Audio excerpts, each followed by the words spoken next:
Good afternoon, everybody. This is David Cerns with Haley Marketing Group, and welcome to today's Lunch with Haley event. I am really excited about today, and also, candidly, a little nervous. We are doing something kind of new, sort of a Lunch with Haley experiment, and today it is my absolute pleasure to welcome Scott Wintrip, who most of you probably already know extremely well. Scott, in case you don't know him, is one of the, I was going to say staffing industry, but Scott, I think it's more fair to say you're now becoming one of the world's leading authorities in the area of recruiting. And as many of you may be aware, Scott recently wrote a new book that officially launches next month. And I know, because Scott and I have been having a couple of conversations, his schedule is kind of nuts as he's on the tour to help promote his new book. And he agreed to take some time out of book promotion to chat with us about what's going on in the staffing industry and to have a candid conversation about some of the challenges and issues and opportunities that the industry is facing. So Scott, welcome to Lunch with Haley. David, thank you, and I want to say I'm thrilled to be your guinea pig. You and I have had many great conversations. I have no doubt this one will be good as well. Thanks. Well, let's kind of jump in, and in our pre-conversations, we were talking about what the staffing industry has been going through, and it's been an amazing few years. It feels like it was just yesterday that we were in the Great Recession and wondering what the future of the staffing industry was going to look like, and for a lot of our clients, it felt like it was the end of the world, and it's hard to believe that was now 6 to 7 years ago, depending on when you count that it ended. And since that time, the staffing industry has now grown back to a level of record penetration into the workforce, and we're back to talking about talent shortages and skills gaps and the war for talent. And then we can't forget, of course, the fact that there seems to be a new HR technology coming out almost every other day. There are more and more opportunities for clients to do online procurement and negate the value staffing companies are offering to them. And of course, let's not forget that thing, the gig economy that's popped up. So Scott, with everything that's going on, what do you see as the current and future potential for staffing and recruiting firms? I feel like you and I are going to play good cop and bad cop here, and you were just bad cop because that was a little gloomy what I just heard you say. And look, you're a realist too. I don't think it's all doom and gloom. In fact, I think our first picture that we're going to show everybody today on Time to Fill is really going to point to where the opportunity lies. And when you look at the time to fill and the growth that's going to magically appear, there it is. It's just been going up, and some of the innovations that you talked about are in response to growing time to fill. So let's just go back to 2015 for a moment. 2015, time to fill hit its historical high up to that point. It had been tracked for 15 years, and 2015, in that summer of 2015, time to fill hit 26.2 working days, not calendar days, working days. That's the mean number, right smack in the middle. So half was worse, half was better. And some industries, for example, I know we've got healthcare staffing firms on this program today. Some numbers were worse. Healthcare was in the mid-40s. Wow. IT was also up there as well. Creative peaked well above the mean. So that was 2015, and my book that you mentioned, that's when I knew it was time. The book I've always wanted to write in sharing this faster form of hiring that was my happy accident. I just happened to be a recruiter and figure this thing out. Was not the plan. I just kind of stumbled across it very early in my career. I knew that was the time. I knew I had to write the book then, that things were not getting better. Because you think, again, go back to what you said, David. We have all of these technologies now. We've got this thing called the gig economy. We have online portals. We have job boards. We have networks and communities. And time to fill is continuing to climb. We have LinkedIn as well. And none of those have put a dent. In fact, I felt further validated after I signed my book deal with McGraw-Hill that time to fill a couple months later, April of 2016, hit another all-time historical high, 29.5 days. So it jumped more than 3 days in a year's time. We've not gotten any of the 2017 numbers yet, but my prediction, and I bet heavily on this one, is we're going to cross the 30 mark. And it is partially about the skills shortage, but it's really more about something else, because I'm watching organizations, companies that I work with either in or out of the staffing industry, fill their jobs much faster. Some of them are filling their jobs in an instant, zero time to fill, or zero to fill as I call it. And the difference is they kind of ignore the skills shortage. They see this as more of a process problem than a people problem or people shortage. And you know, part of what's solving the problem is the staffing industry. So let's change pictures now, and let's show everybody staffing usage. And I think this speaks volumes. There's some good news and bad news. And you know, if you ask the question, so this time to fill, was it driving a lot of use of staffing? My answer always is, sort of. You know, I get that tone in my voice. And if you look at this picture, David, this is what was reported by Career Builder and Intervero back in 2015. And even though those numbers are a couple years old now, these validated pretty well anecdotally when we looked at organizations using staffing last year as part of the research for the book and both anecdotally. So about a third of companies buy staffing in a year. And these are companies of all size. When you get to the bigger end of the spectrum, a much higher percentage use. The SMEs, the small, medium, that's where the percentages go down, and this creates the balance, the 32%. So that's the good news. Congratulations, the staffing industry has achieved 32% market penetration. Wasn't that long ago that the numbers we were getting were down in the 20s, so this has gone up. But the bad news, the flip side is 68% don't. I look at that, and David, I want to ask you a question about this. I mean, when you look at this, do you see the good news, bad news? I mean, I look at it and go, wow, this is cool, we've seen growth. But I go, ooh, look at that poor market penetration. Look at those 68%. I mean, does that make you cringe a little bit too? No, it's funny. Maybe I may be the bad cop here, Scott, but I look at the 68% and I smile. And I smile because that means there's tremendous opportunity. I mean, just between the first two slides, it's really evident to me, and I'm a little biased towards the staffing industry, but that if I'm using a staffing company and I'm working in conjunction with my other hiring methods and I can accelerate my time to hire, and that's a problem for my business, why in the world would I not want to use a staffing company? And the fact that 2/3 of the companies in the United States don't use staffing on an average year means there's great opportunities for growth. So I don't get depressed by this, I get excited by it. Well, okay, so neither of us are good cop or bad cop because I see the opportunity like you. However, the staffing industry is going to have to change, and dramatically. And that's what I want to talk about with everybody today. You know, there's more of a new way of staffing. The staffing industry has been very slow to change, very slow to adapt. A lot of staffing firms continue to do things because it's how they've always done it. We're going to talk about some different ways today. So, you know, how does the staffing industry have to change to achieve that opportunity that I agree with you on? Well, let's dig into for just a second as we continue to look at this. What's the issue? What's the biggest complaint? In fact, I'll kick it back to you. So you talk to a lot of staffing firms like I do, David. When they say, you know, when you hear from them about why companies aren't using staffing, what are you hearing? What are the chief complaints or chief reasons? Yeah, that's a great question. You know, why don't you use staffing? Well, if we're not using it all, it's usually I had a bad experience with somebody else, or we have our own team who can do our hiring for us. Those are probably the biggest two. And you know, then there's the sort of the just we don't want to change. So it may be we're happy with our current vendor. It may be it's not voiced this way, but it's a fear of doing something different because I don't get in trouble in my job in human resources if I do tomorrow the same thing that I did today. But if I make a change in our process and it doesn't work, I'm at risk. Yeah.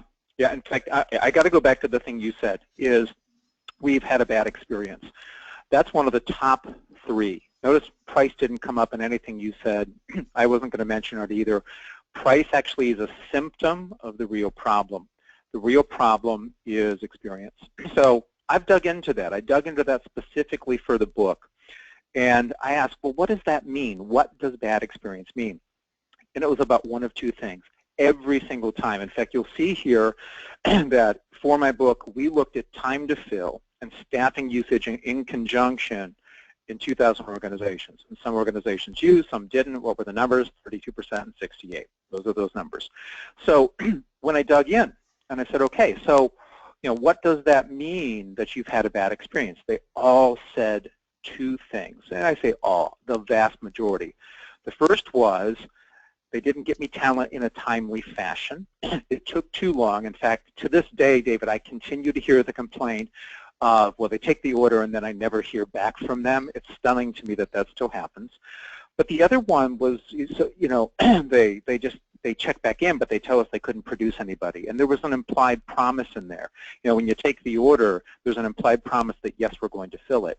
In fact, I heard at Staffing Industry Analysts, not this past year, but the year before, there was a panel of CEOs on the stage, and one of the CEOs gleefully said, we have hundreds of thousands of orders, and we can't fill most of them. And there was a little pride in that. I was sitting in the audience going, holy crap, that makes the industry look terrible. I mean, just bad. The disconnect there was stunning. So not filling it, and then the other one is when it's filled, it's not a quality person, not a quality product.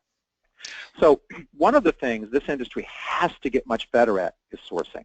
And we're going to dig into that today. But let's, before we get there, because we want to get into these solutions, take a look for a second at what happens when organizations use staffing.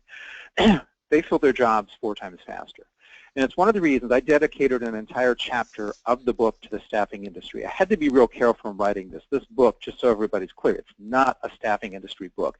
This is my focus of solving one problem. It is my sole focus, and that's eliminating hiring delays. So hiring delays are the biggest strategic threat in all organizations, including staffing firms. And when a manager doesn't have people to get work done, that manager can't reach his goals. When it takes forever to fill a job, that means people who are being hired have to go through multiple rounds of interviews. This doesn't help anybody. So I want to eliminate hiring delays. So I wrote a book that helps organizations do that. But I also, as part of it, I dedicated a chapter, and it's called Heroic Partnerships. How do staffing firms and organizations work better together? And there were 5 criteria we looked at. The organizations and staffing firms that have the best relationships are setting expectations in 5 areas and then holding each other to it. For example, staffing firms are getting commitments to timely response because there's not a lot of talent out there. Well, what happens when these relationships are in place? 4 times faster. And why is this important? Let's just talk about one more stat, and we don't have a slide for this, but I thought I'd share something new with you, David. So you've probably ridden in an Uber, right? Sure. All right, so I'm going to share with you what I call my Uber index. And my Uber index is something I started doing back in 2014. I was just starting to anecdotally find out what percentage of Uber drivers that I rode with had a day job, another job. And I've tracked it since. I've tracked it for 3 years now. Here's the reason I did this and how this ties into what we're going to talk about next, which is talent flow. I wanted to figure out, is the gig economy going to do what everybody thinks it's going to do? Is it going to start to replace traditional employment? Are more people going to gravitate to the gig economy, and is that going to decimate the talent pool even further? Well, here's what I found out. In 2014, 32% of the Uber drivers I rode with said that the gig economy was their sole job. Now, yes, I'm just one guy riding in cars from time to time, but I ride in Ubers hundreds of times a year, all over the world. And so I'm a decent indicator, but we've also validated this against another measure that I'll share in a minute. So it was 32% gig economy as a sole job in 2014. That went up to 46% in 2015 and 64% this past year, which was stunning. And in cities like Dallas, I'm heading back there today, almost every Uber driver I've talked to recently in Dallas is telling me that, yeah, I've moved my entire career over to the gig economy. So some of them are driving full-time in an Uber. There's a woman I rode with last month where she's a veteran. Her husband is blind. Uber gives her ultimate flexibility she can't get anywhere else. And so when she can drive, she does. When her husband needs her to help out at home, she goes home and helps him. Total flexibility. You have people in the gig economy who now are doing something like Uber and work on Upwork. But here's the newest one, and this tracks with, there's a stat that JP Morgan Chase found, and they call it the adult participation in the online platform economy. And that's the capital economy where you're selling things, Airbnb and things like that, and then the labor platforms too, Uber, Upwork, and others. And they have tracked a climb over the past 3-year time, 14 through 16. The number of adults participating collectively in that went from 1.75% to 4.3%. It more than doubled. So we literally have adults leaving the traditional workforce in droves. It's more than doubled. We see that in the Uber drivers. This paralleled what I saw. So, in order to get more organizations to buy, the key, the secret that we'll talk about here today, it's all about talent flow.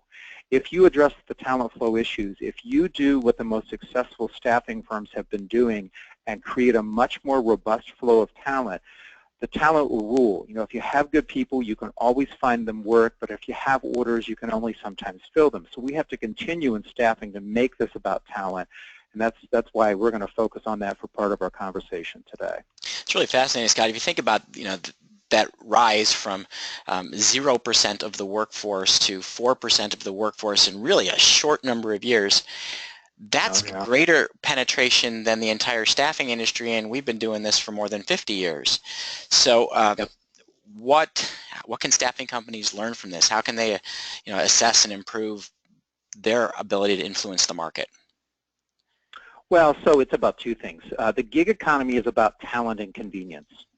It's about getting the talent when you need it. That's why people will let complete strangers do work for them. Upwork now boasts more than 10 million people registered online, more than 5 million customers, and a billion plus, I forget how many billion it is, in revenue every single year. And these are people you never meet, but they're doing work for you. And some of it was really originally supposed to be project-based work, but more and more organizations are turning to Upwork and other online sites like Winolo, which is now competing directly with the staffing industry, simply because they can get the talent they need when they need it. Winolo, for example, says, and it's right on their website, that we make matches and do deals and make placements in seconds. That's really, really hard to compete with. So what's the key? It's talent. It's talent and convenience. If it were just about convenience, that'd be one thing, because if they're really convenient to fill out a profile and put stuff out there, but they don't deliver the talent, it's a total waste of time. But that's not what's happening in the gig economy. So is the gig economy a threat? Well, it is if you don't increase your talent flow. That's the secret that we should talk about now, because what staffing firms should do is increase something that I call their candidate gravity. And it's something that, in fact, we've got a picture for this, I think, David, that we should show everybody. I figured out a little while ago, I wanted to understand why organizations of all kinds, some do better than others when it comes to talent flow. And this hit me like a brick. Hit me like a brick, and it was also after I saw Star Wars too. I'm a bit of a Star Wars nerd, and so I had the Force in mind when I went into this organization. And they brought me in not to address talent flow, they brought me in to address hiring accuracy. The talent flow was already good. So I was inspired. This is more than, actually about 15, 16 years ago. And I'm standing in this organization, meeting with these recruiters and leaders and going, what is it that they're doing differently? They have one of the most robust talent flows I've seen. And I've seen this before. I have a great talent flow when I was in staffing and when I was placing people. And, it's not what I thought it was. It's not that they had picked the right job board. It's not that they were just using referrals better than everybody else. They were going after all of the pools of talent. And that day, we actually dug in, and then I started to research this further. What I found was actually 8 streams of talent, and that we've been looking at this the wrong way for a long time. We've always thought, well, if I have just the right job board and I ask for referrals and, I call people from time to time that I've talked to before, and then when social media came in, if I maintain a strong presence, I'll, do well. No, it's not enough. There are 8 different ways to draw in talent, and each of those helps contribute to candidate gravity. So candidate gravity, all that is, just for definition, is the pool that your firm, your staffing firm, or any organization has on talent. And you're either pulling those people in, or somebody else is pulling them away from you. And your candidate gravity overall as a staffing firm is either weak, inconsistent, or strong.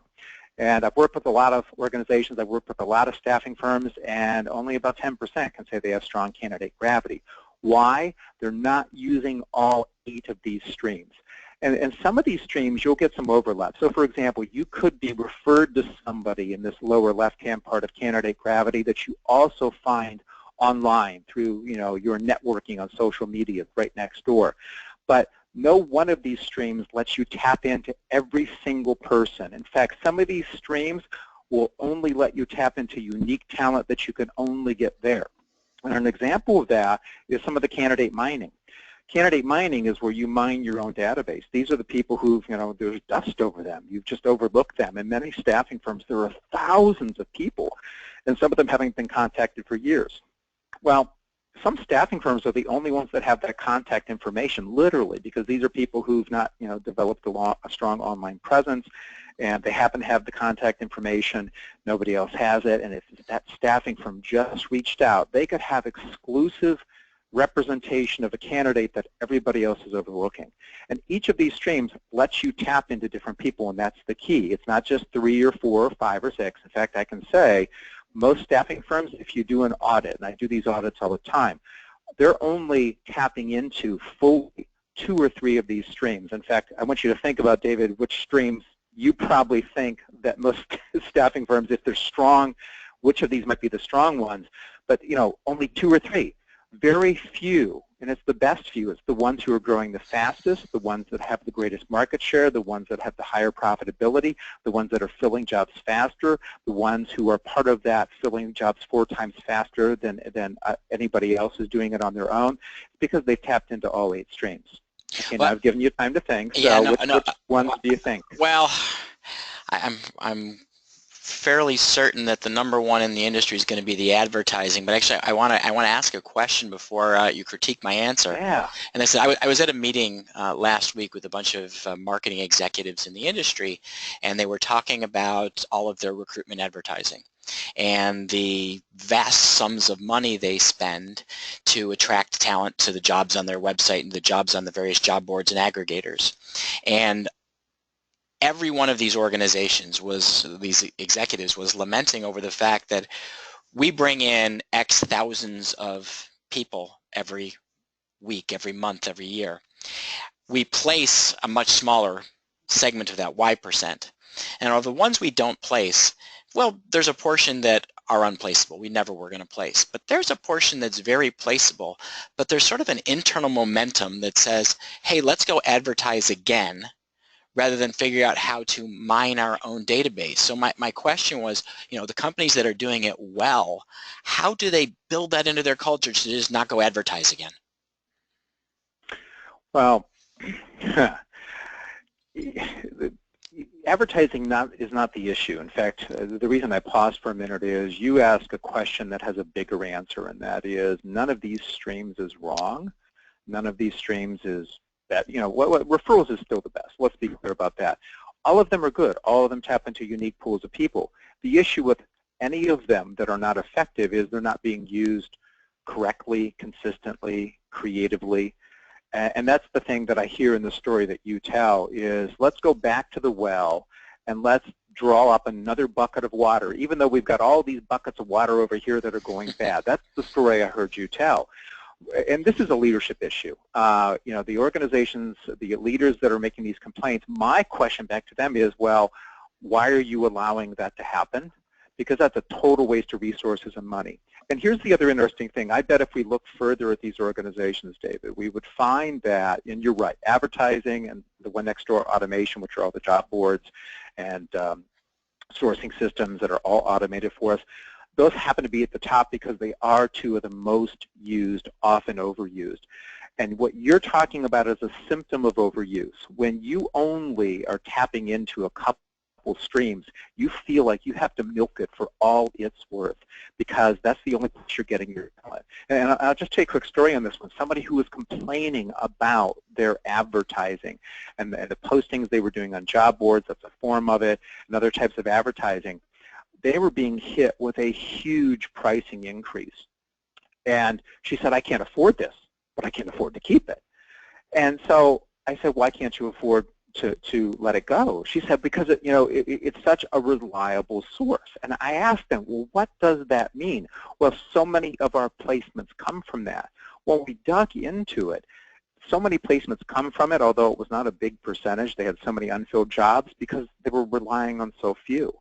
When we increased the use of all the talent streams, organically their expenditure on advertising actually went down, but the success of it went up. Why? Because they were using it in the right ways, and they weren't overusing it where they were gasping for air. It was the only thing they had, so they overused it.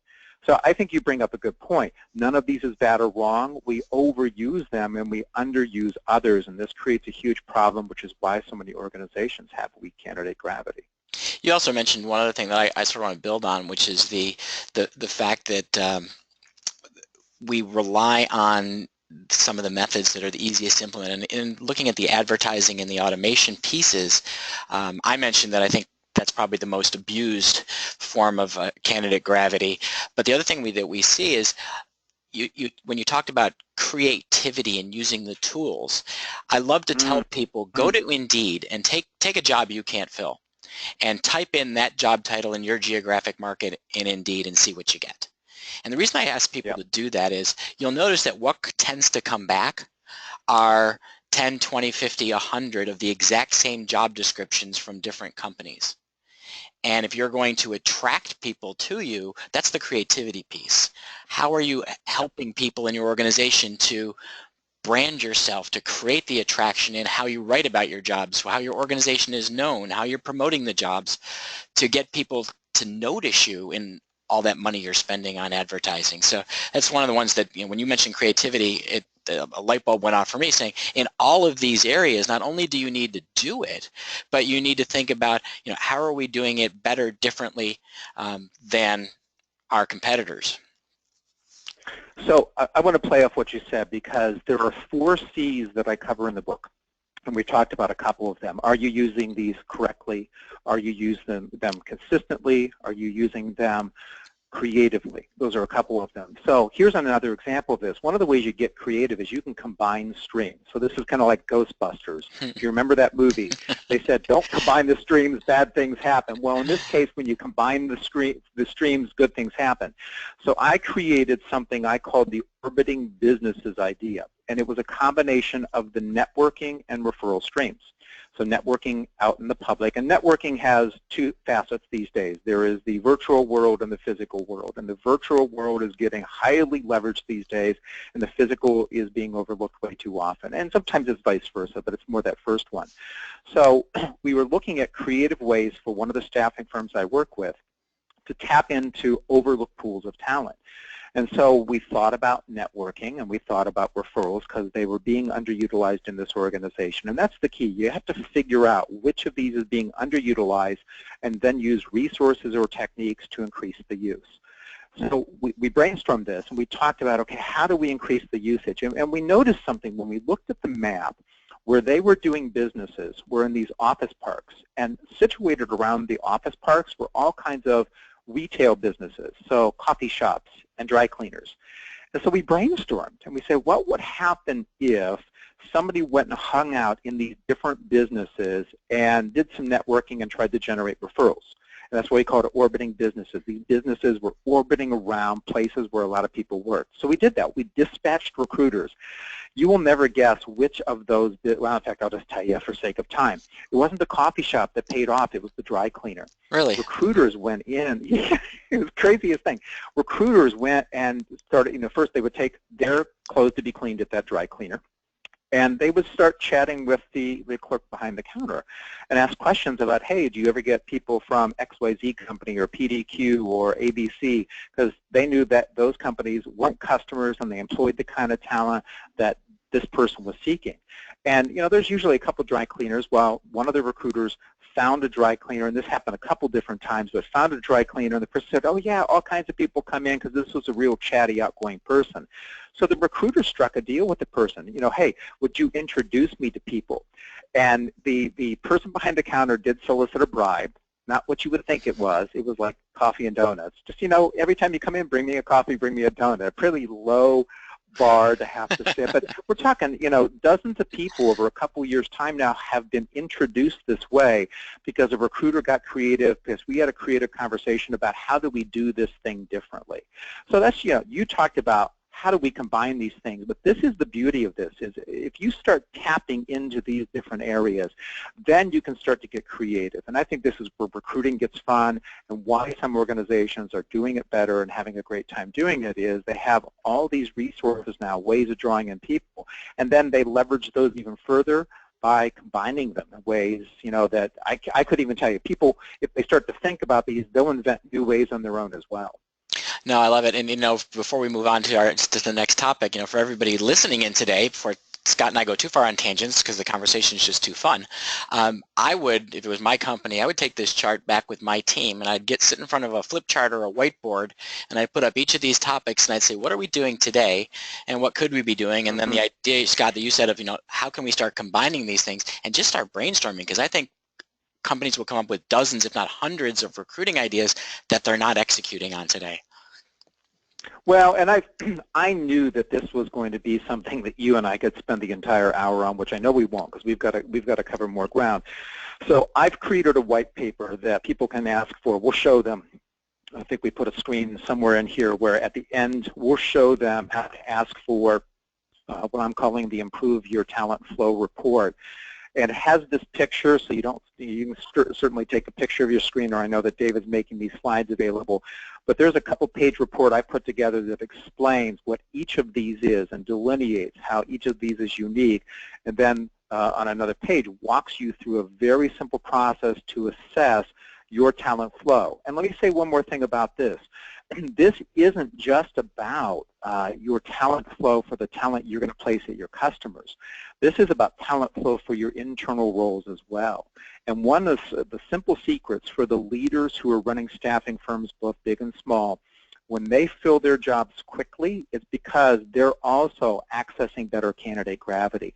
They're literally building talent inventories, is what I call them, of people who are ready to hire. So when a recruiting seat opens or a sales seat opens, they can fill those jobs in an instant because they increased their talent flow for that kind of talent, and they interviewed them, and they lined them up, and they had them ready to go. So when you look at this, and if you ask for that report from me, just keep in mind, this is for your product that you sell, but this is also for the people that sell that product too, that are your salespeople, recruiters, and back office staff. Hey, Scott, before we move on, I actually kind of want to go off what we had talked about for the presentation, but you brought up something that flew through my mind in that last statement, and that's that if I'm doing a really good job of creating candidate gravity, I may be attracting awesome people before I have a need. What do you see as best practices at keeping those future hires interested, engaged, and warm? So I'll give you a couple ideas, and it's a great sidebar, because this is where it goes back to the thing I said, is candidates are lined up and then nobody touches base with them. So the first thing, and I wish I'd figured this one out earlier in my career than I did, when I lined up people, I positioned myself as their agent. And I would tell them, I would say, look, I represent, and I would tell them the true number, X number of companies who employ your kind of skills. Sometimes it was a couple dozen, sometimes it's a couple hundred. And I said, I know there are going to be ongoing opportunities, and I want to know which ones you'd want to hear about. This opened the door for me to engage more of the passive talent more easily, because the biggest pushback I still hear that recruiters are getting is, well, if you don't have any jobs, I don't want to talk to you, which is legitimate because a lot of recruiters have wasted people's time. Well, I was talking to people I didn't have jobs for, so I had to make it in their best interest. So when I position myself as their talent agent, and I have access to the best companies, and I will reach out to you when there's great opportunities, and I framed it that way, these people wanted to talk with me. So that was the first thing. The second thing, and boy, was this a simple thing I wish I'd done also earlier in my career, and that was when people were active or close to being active with me, I wasn't putting it all on my shoulders to reach out to them, because I'm one guy and there are hundreds of candidates. I just flipped it. And I said to candidates, especially when they were a month or two from maybe being, needing to be hired or finding a new job or temp assignment or something, or they're in the process with me, I would ask them to touch base with me once a week. I said, do it however you want. Send me a text, drop me an email, give me a call, whatever's right for you. I said, just let me know what's changed about your status, if anything. I said, the reason I want you to do that is that gives me more time to be working on your behalf. And every time I met with somebody face-to-face and said that, they'd always bobblehead me. Their head would go up and down, go, oh, yeah, that makes sense. I want you to spend time on my behalf. And what was fascinating about that is a lot of them did, some of them didn't. That showed me who some of the most motivated candidates were as well, the ones that were following up. And thank God I did it, David, because the thing that happened was, yeah, their assignment was supposed to end 2 months from now, but 2 weeks later, they called me and said, we got done early. I need you to jump on this immediately. Saved me tons of time, but it took my product and kept it fresh. You know, I don't like turning products into people. Sorry about that. But, you know, that's the reality here is if we don't do these kind of things that I just said, we're just wasting tons of time and effort and missing a lot of placements we could make and a lot of people we could help. No, that's awesome. And, you know, a couple of great lessons that I just want to reiterate that you bring up there. Number one is the value of encouraging the ongoing relationship, the importance of managing expectations, because so often the complaint from candidates is, well, I interviewed for a job and then no one would talk to me. And as you know, that's the number one complaint that our candidates have about working with staffing companies. So if the recruiter can be setting expectations appropriately about when they'll follow up, why they'll follow up, how they'll follow up, that they're respecting the candidate's time by not following up just to chit-chat, but if there's a real status update the recruiter wants to know, if there's a real job opportunity the recruiter wants to share. I absolutely love the process you were using, both so simple and so effective at the same time. Well, are you ready to switch gears and talk about some of the strategies for getting customers to buy more quickly? It is, and let's do that, and let me just dovetail with what you said as we change pictures here and say one more thing because it ties in. One of the switches, and I said at the beginning, the staffing industry has to engage in more of the new way of staffing. Some of you may have been wondering, hoping I'd answer what the heck that means. Well, part of it is about this talent flow. It's about accessing more talent than we ever have before. Stop overlooking the untapped pools of talent. And if all of you on this program today are completely honest, I doubt there's a single one of you, I bet big sums of money that any of you are leveraging all 8 effectively. It's so rare. I mean, like 1 in 1,000 these days. So that's the first thing, the new way of staffing. But the second one is this. The gig economy is taking people out of traditional employment, including working with staffing firms.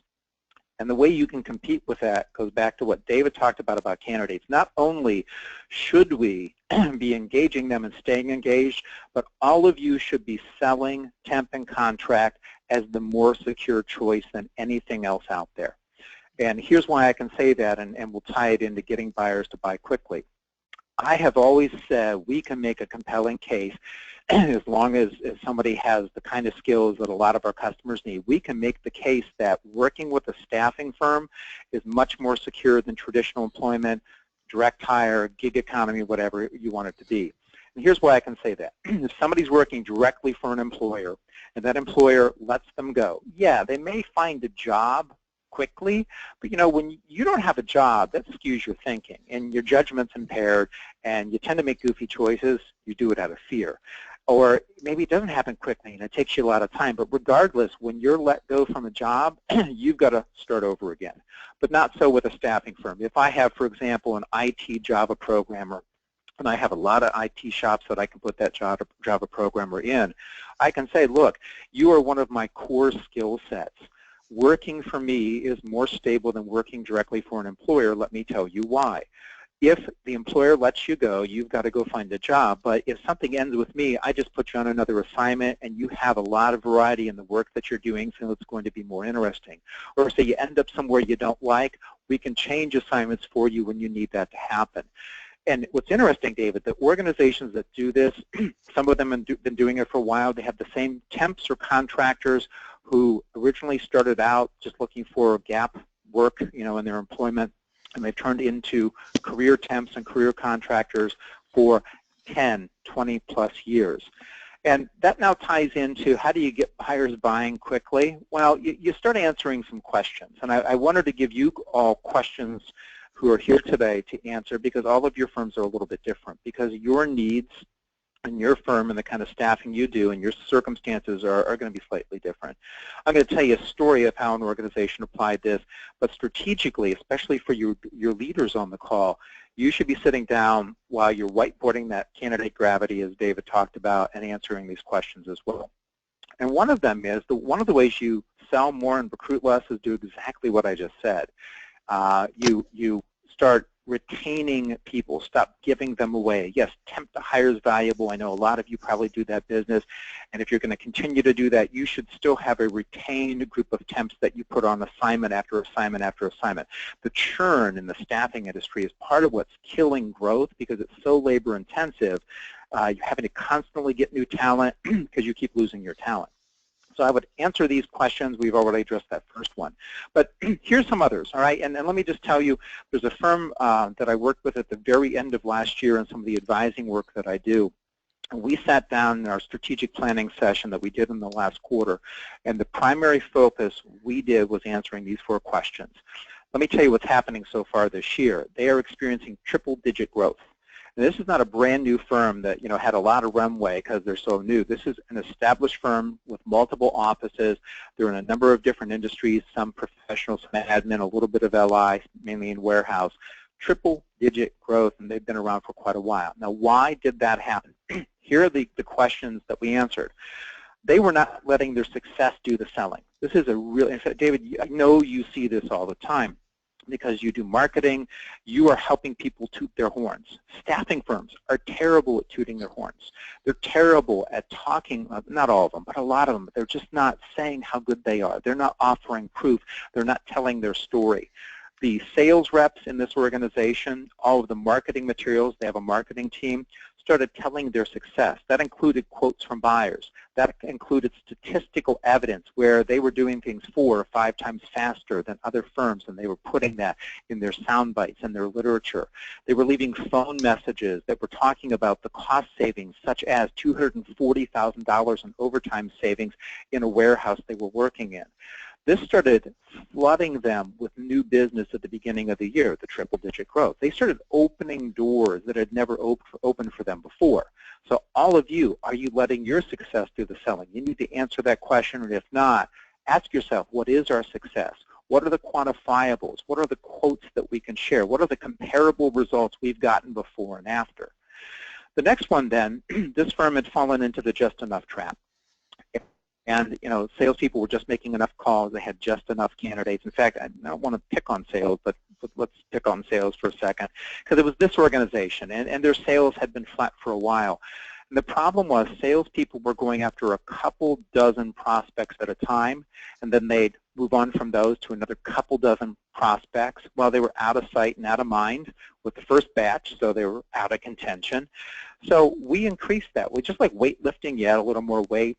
We had the leaders just nudge them a little bit more to reach out to a few more people and then a few more and a few more and not let them go. And now those same salespeople are literally reaching out to hundreds of prospects a week, still working the same amount of hours, still getting in front of people, which is another reason. So has your sales team fallen into the just enough trap? Has your recruiting team, are they getting just enough candidates, or are they getting that one extra a day that builds to 2 and more? Most of you leaders on the call have more capacity in your team than your team even realizes, and you realize, because they just need to be nudged. Maybe you need to help them organize their day a little bit better. Get them out of the just enough trap. And then lastly, since we answered that top question, selling more and recruiting less, let's deal with, are you selling up, down, left, and right? So about 20, it's a ballpark, I don't have the exact number, 22, 23 million in the growth that's happened so far in this organization I was telling you about came from selling up, down, left, and right. So here's what that means. And if you all just grab a piece of paper, draw a big plus sign. That's the org chart. Circle the intersection. That's your buyer. That's a hiring manager, not HR. Let's make it a hiring manager, who the position reports to. Above that person on the upper arm are their bosses. Below your hiring manager are probably some supervisors or other managers, but same department. To the left of that person, that left-hand arm of the plus sign, are the other departments that person interfaces with and the other managers. And then to the right, if it's a bigger company, are the different divisions. the salespeople weren't doing this. They were literally leaving money on the table with this company. And so they just started building these mini org charts around people. And they were uncovering possibilities, and they would ask these hiring managers who were already pleased with their services for introductions, and they were more than happy to do it. And they would hear the same thing from these hiring managers. The hiring managers will go, well, I didn't know you did that kind of staffing too. And so they just got the organizations that were writing them checks to write more checks, because they were already writing them. I mean, who's most likely to buy from you? The people already buying from you. And so they just kept the buying in the family. Over $20 million in additional revenue this year alone. I mean, we're not even done with March yet. So think about it in your organization. Are you tapping into all the possibilities? Or if you're like most staffing firms, you're leaving money on the table. You're not even scratching the surface. I bet if all of you sit and answer these questions, you're going to find that there are tons of untapped opportunities here that not just will get buyers buying who aren't, but buying much more quickly and buying in the long term as well. Hey Scott, but I know we're gonna talk a little bit specific about some interview strategies, but I've got a couple of questions about this particular slide. In terms of letting your success do the selling, you mentioned a couple of things: getting some testimonials, getting data, and one of the things that we struggle with is when we talk to a client and say, "Hey, are there some good case studies that you've demonstrated the value of your services?" What types of data, what types of case studies, what do you see organizations collecting that really is very effective in helping them use their success to do the selling? Okay, so for those who know me on this program, you know that I love to role play, so I'm going to make David role play now. So David, I want you to play customer, because how we get this information is really at a customer level. And the key is having the conversation you and I are about ready to have. So what I want you to do is I'm just going to ask you how things are going. And let's assume you're my buyer, you're the economic buyer, you're the hiring manager, and things are going well. And be a little evasive. Just tell me they're going well. Make me dig a little bit to get the data out of you. No okay? problem. So David, hey, how are things going? Oh, very well, Scott. Been pleased with your service. Good. So what does that mean exactly? They're going well, you're pleased. What does that mean specifically? Well, I know things are not going well when people complain to me, so I haven't been hearing any complaints. That tells me things are going well. So, it sounds like the before and after have improved. What were things like before you and I worked together, and quantifiably, how have they now improved? Well, we know I was getting all kinds of complaints that people were showing up who couldn't do the work. People weren't showing up at all. We had managers very frustrated with the staffing vendors that we were calling on because they weren't getting what they asked for. So let's go back to the no-show. What was the no-show rate before? Well, I don't know the exact numbers, but it seemed like almost every day there was somebody not showing up. And in our organization we use about an average of 20 different temporaries a day, so probably 2 or 3 people every day were not showing up. So I guess that puts it around 10%. 10%, and my understanding right now is we're at less than 1%, if my statistics are right for what we're doing, correct? I think that's why everyone's happy. Okay, so we've gone an improvement from 10% no-show to virtually or almost 0. All right, so there's one thing. What's been the economic impact? Have you looked at that, or I mean, you're good at estimating things. Obviously, you know your business. If you don't know precisely, what's your guess as to the economic impact this is? Well, and in my department, if we don't get things out the door, there's a physical cost to not delivering. There's also a client loss. And I haven't been able to correlate, hey, not having temporaries is costing us clients, but I know we're late on things, and I know there's an economic cost to us being late. When you're late, how much does that cost? Well, in our business, and I'm going to use, Scott, I'll use an example that I know is a real manufacturing company. We deliver to automotive companies, and we pay a penalty of $100,000 for every hour we're late. Holy cow. So that has happened, and we've not been, I mean, you've not been late since working with us, yes? That is correct. So is it safe to say that as a result of working with us thus far, we're saving you from unnecessary expenditures in the 6-figure category? Given our experience over the past year with another vendor, yes. Okay. So David, stop there. You see my point? Absolutely. This is not a hard, look, we can ask customers to estimate. They don't have to have conducted a case study. They don't have to do a spreadsheet. They're living this every single day. And that is exactly how the conversation goes most of the time, as long as you're talking to the right buyer. We can now say, we can either share it anonymously or we can quote them if they let us, but this is how we get this information, and this is the kind of success that we should be talking about. And think about that. If this is what you're putting on your website versus your 12-step methodology, no offense to all of you with a 12-step methodology, but saving an organization a six-figure sum is a lot sexier to put in print than the 12-step methodology. Excellent, thank you. And by the way, for everybody, the example I threw out, even though we were just role-playing, I stepped out just to mention, but that was a real company that supplies parts to General Motors, and that is what they get charged every hour they're late. Oh, yeah. So the other question I have before we move on. Every buyer knows this information if you just ask enough questions. Is about the just enough trap, and you mentioned people doing a little bit more. Do you also recommend, and pardon my self-bias here, but do you also recommend that they augment just picking up the phone with other ways to keep touch, to touch more people more frequently? Oh, absolutely. So, the first thing I'll say is voice-to-voice or face-to-face, and face-to-face is better, is always stronger than anything else. But the reality is none of us can be everywhere at once. And so we have to leverage all the tools. Now, can we let that high-touch contact of face-to-face first, phone-to-phone second ever be replaced by another kind of contact? No, but can we supplement it? Yes. I know, David, that you have that stand out, stay top of mind tagline for a long time.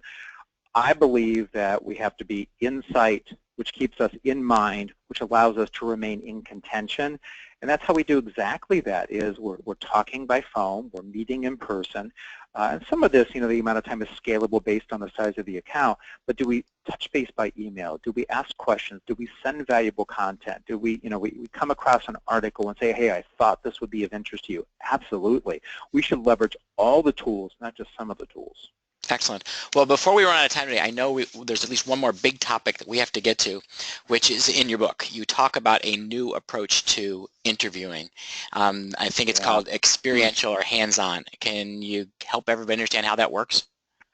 Yeah, show everybody my favorite picture. So I started commissioning editorial cartoons out of sheer frustration, just to make points. And sometimes you can't write enough words to make a point. I thought this one would. Now, I don't know who this is. This could be a hiring manager, it could be HR, it could be somebody in a staffing firm for that matter, who's filling an internal role. Many organizations continue to do things the same way because they've always been done that way and they think it's right.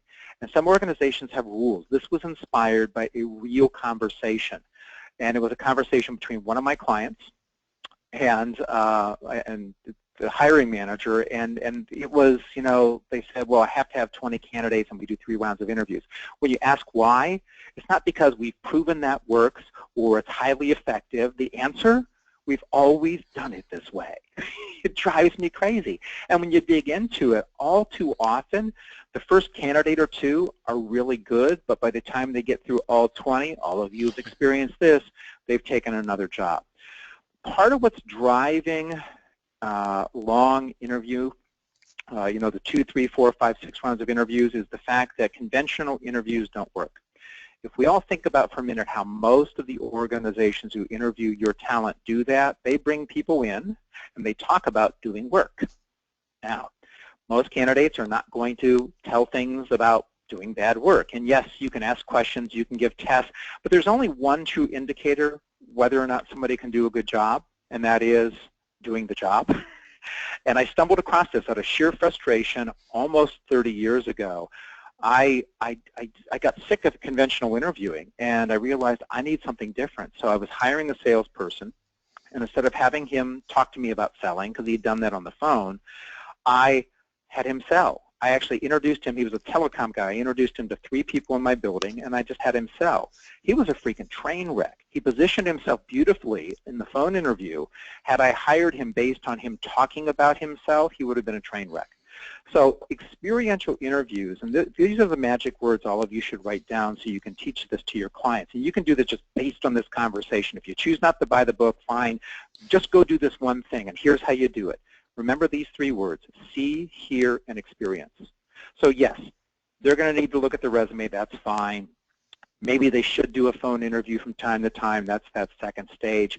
But from here on out, you should give your buyers opportunities to see, hear, and experience the candidate in action. Why do I say that? Well, there's a lot of cheesy statements. Sorry for one of them, but seeing is believing, right? We've all heard that one before. The other one, talk is cheap. That is the problem with conventional interviewing, is people are talking about doing work. How about we let them see work? Now, some of you have done this before. You've heard of the working interview. This is actually simpler than the working interview. It is, they don't even have to commit to a working interview where, the person comes and works and they only stay if they're doing good work and the customer only pays if that's the case. That's great, but some customers don't even want to do that. When you set up interviews from now on, teach customers how to see, hear, and experience proof of fit. So here's what that means. They should see the person in action doing sample work. Not real work, because we don't want them to have to pay for this, but sample work. So if it's a computer programmer, have them write sample code right in front of the customer. If it's a salesperson, have them sell, do a role play. There's nothing wrong with that. If it's a recruiter, have them do a matching exercise. If it's somebody who's in creative, have them design a sample campaign while they're sitting there with you that's not going to be used for value by the company. In that case, you don't have to pay for it. And so they see the person in action doing sample work. They hear how the person fits in because they can also bring in other people from the department, see how they interact, and then you can experience the quality of the work or not. And here's what's amazing. I have IT clients and staffing who are doing this. They're one and done in their interviews. It is one in-person interview, and the people are hired very quickly when the customer can see it for their own eyes. In sales, they're actually having conversations where they put people through the ringer in a sales conversation, and they're doing it in one interview versus the 3 or 4 they planned on. Accounting people are being hired in one face-to-face interview because they bring sample financials and they ask the person to spot errors. And there's samples, they've been sanitized, spot the errors in it. David, if there's one thing I'm really proud of, next to the candidate gravity thing, it was this complete happy accident through my own frustration. My own hiring, once I started doing this, I went from about a 50-50 success rate of hiring people to nearly 90% plus of all of my hires worked out, meaning they stayed a year longer once I started doing this form of interviewing. Yeah, you're totally preaching to the choir. We accidentally stumbled into this as well for a lot of our roles internally because so many candidates could talk the right language, particularly about our industry, marketing, but then when you actually had to think and put together a strategy, or even worse, write, they'd fall apart. Yeah. And getting to that experiential interview has been amazing. In fact, my wife, Vicki, who's our COO, yep. She's hiring for somebody on our support team, and I asked her yesterday, I said, hey, did you do the DNS question, where they ask a question about how domain name services are set up, knowing the candidate probably doesn't know the answer, but to think and see how the candidate would react and respond, and the candidate walks us through the process they would go to get an answer to that. Just that one question alone gives us an experience of how they approach solving problems, which is what you need in someone who's in a help desk. Yeah, you got to see the person in action. It probably became pretty clear, at least on that one skill, that they had the chops to do the job. Yep, excellent. Okay, Scott, I want to touch on one last thing, and it goes back to a comment you just made about the comment about being in sight and in mind. So what mistakes are staffing firms making when it comes to this concept? Well, they're just not showing up enough. There are 2 rules. Many people have heard me say this. If any of you heard me talk before, these are the 2 simple rules, and those that follow them do more business, have better revenues, higher profits, and those who don't. The first rule is with prospects, you got to stay in front of them every single week until you win their business. And I mean every single week, every single week until you introduce yourself, and if you don't win their business, then you stay in touch every single month. Any longer than that, you're out of sight, out of mind, out of contention. Simplest rule. And I have people coming back who, I've been doing this work for 18 years as a consultant, and for 18 years I've had people say, oh my God, I wish I'd listened to that because I waited 3 months and when I called them back, they'd work with somebody else. It happens again and again and again. It's so simple. We have these ATS systems and CRMs that can remind us to stay in touch. We got to use them just to do that very, very, very simple thing. Awesome. Well, Scott, thank you so much. Before we end today, I want to make sure that everybody on today's call has a chance to take advantage of a couple things from Scott. So Scott had already offered to get a copy of his candidate gravity report. So there is Scott's email. contact him. Don't be shy. And get a copy of that report so you can see how to improve candidate gravity in your own organization. And as I mentioned earlier, Scott's new book, High Velocity Hiring, comes out, I think April 7th is the date, Scott? Did I have it right? April 7th, it can't come fast enough. All right, so that's the official launch, but you can buy it now. You can at least pre-order it now on Amazon. So if you go to Scott's website, highvelocityhiring.com, I know we don't usually do a lot of selling on our Lunch with Haley's, but I can't wait to read this book. I've already pre-ordered it, and I think anybody who's in the staffing industry and wants to be a flying success in the staffing industry, Scott needs to get a copy of your book. So thank you so much. I'm not going to disagree. Thank you, David. Ideas and insight today. If there are questions, Scott and I will stay on the line for a little bit. And if not, the one last housekeeping item from me is I hope you will be able to join us on our next Lunch with Haley webinar. We have a couple coming up. Next week, we'll be doing a demo of our talent showcase, which was completely redeveloped last fall, and we'll be showing some of the new features that are available with that tool to help you skill market candidates in new, more effective ways. And then the week after that, myself, Brad Smith, and Ryan Marr, who went to this year's Staffing Industry Executive Forum, will be sharing what we saw, what we learned, and our observations from the Executive Forum on Thursday, March 23rd. I want to thank everybody for taking the time to be part of today's Lunch with Haley webinar. And if anybody has questions for Scott, feel free to type them in. He and I will stay on the line for a couple more minutes.